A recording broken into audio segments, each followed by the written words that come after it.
All right, everybody, I've got a little bit of a red alert here for you. I wanted to talk to you about sleeper cells. There's a lot of discussion in U.S. government right now that these cells have been activated across the United States of America and that major metropolitan areas across our country will soon be under threat of these activated cells acting against American civilians. Now, across the world, all the way across into the Middle East, we have the threats from Iran. They say that every civilian should stay away from law enforcement and away from any sort of military activity. That every position of U.S. government across the world is under threat right now. Now, we have seen the activated cells across our country, and what I'm watching out for is a couple of different things. Discord, game communication, and of course the encrypted data that is going out over shortwave to the cells operating in the USA. Now, one of the intelligence operatives that we have spoken to says that the encrypted information that Iran sent out over shortwave radio, the people that are operating inside of our country basically sit with that radio on alert 24 hours a day, max volume, just waiting to be activated by the Iranian government or by some sort of proxy element. Now, once that took place, and it did, 3 weeks ago? That meant from that point forward, anytime throughout the rest of this entire year, we could be looking at a time in our country where attacks could take place. It was within days that we started to see these attacks happen across our country, from synagogues and different religious sites being attacked here in America, to the most recent attack in Derby, in which you saw a vehicle plow through a group of people. Vehicle attacks are on my alert because it takes nobody to rent a vehicle from somebody else and drive it through a crowd of individuals. These are not targeted attacks. What they're going after usually is just people. The meaning of these cell elements inside of our country is to sow chaos and fear and distrust in government. Now, I don't know about you, but I've lived in this country for a couple of years, and I have seen distrust and fear of government be pretty much at the top of the level. Almost nobody out here looks at government and says, you know what, I think you can keep me safe. We have a full understanding that the elements of law enforcement will only come after the fact. We have a full understanding that we live in a very well-armed population. And we also have a very good understanding that this is a world that has been divided into us versus them.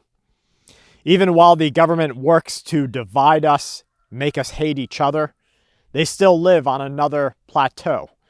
They live under the constant security of very well-armed, usually ex-military, ex-special forces, security apparatus. And these groups keep the senators and the Congress people safe. And then at the lower level, every mayor, every local politician, when the police are called to come and help them, they will drop what they are doing, including protecting you, to go make sure that that political leadership is kept intact. Now, continuity of government across our country is a major issue. I believe that we are about to see something very dangerous happen. This all started when President Donald Trump had an attempted assassination.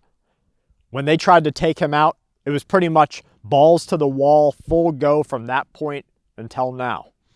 That is what, according to some, ignited the war in the Middle East. Now, with Israel's coordination and what has happened in the last couple of days, it is evident that Iran will stop at nothing to make sure that America pays for what has been done. Now, we have attacked their infrastructure, their economy, their water, their sewage treatment plants. So here in the USA, where we have never undergone any sort of wide-scale attack against our critical infrastructure, it looks like that might be next on the agenda. And so right now, it is probably the most important time that you've ever seen to make sure that you have those things in order. have some lighting if the power goes out, have communication if the cell service goes out, internet goes out, have water stored up. Right behind the camera here, we have multiple 50-gallon drums that we cycle through with water. This could become drinkable water at any moment. It's right out of the well, but it's sitting outside. So what will we do? Well, we'll have to filter it. Probably wouldn't have to, but is it a good idea to? Yes, because I don't want to be dealing with diarrhea and trying to defend my life. So when we are facing this sort of cell environment, it is of the utmost importance that you and your family are considering every move you make. Now here, I have friends and family. We have a great survival group. We live in a very small and remote area, and nobody's getting past that gate without the threat of their own harm. But around our country, around our world, we have a lot of family who is suffering, a lot of friends. They're having a hard time with just their everyday life, and that move, making that move to get out, to move to another area, is very daunting for them. It's very scary. But I'm telling you to do it. Because me and my family, we uprooted everything that we had to go and get somewhere defendable, surveillable, and safe. You have to find groups and areas that you can retreat to. That's step one, evacuation. I lived in a very populated area, over 1 million people in the county. And let me tell you, when things go south in that type of population, you're going to feel the pain. The cells and the reported sectarian groups that are operating inside of our country want one thing: you to convert or you to die. And this hardline stance that is operating right now means that you really have very few choices, because there's going to be a period of time between now and complete collapse. And we're right about now. Between now and complete collapse, that means law and order is gone. That means it doesn't matter who's getting murdered on the streets. There's no recompense for anybody causing massive amounts of damage, lighting barns on fire, running people out of their houses, like in Syria. Right now, today in Syria, there are groups of religious zealots who are chasing down Christians, ripping them out of their house, breaking into their shops, stealing all of their goods, stopping them on the streets, and making them either convert or get attacked. So between right now and the end, which is complete collapse of rule of order, rule of law, we're going to have a hard time, because you have to know when to act, how to act. So these sleeper groups that are at operation, they're under operating orders right now inside of our country. They're not going to all act this week, just like they didn't all act last week. But what do we have coming up? Well, we have a major Christian holiday that's coming up. We've already seen some of these cells operating in ways of preparing for this major Christian holiday across the United States. So is that a time that you want to be at a gathering? Well, of course, that's a decision that you'll have to make. But is it a time that you could gather in small, defendable groups? Yes. Is it a time right now to tell your religious or faith-based leader that, hey, yes, of course, the shield of faith should protect you, but you are also given the mindset to protect yourself? In almost every religious text around the world, you're told to pick up the sword. Well, that sword became a projectile. And that projectile now is what could keep you safe.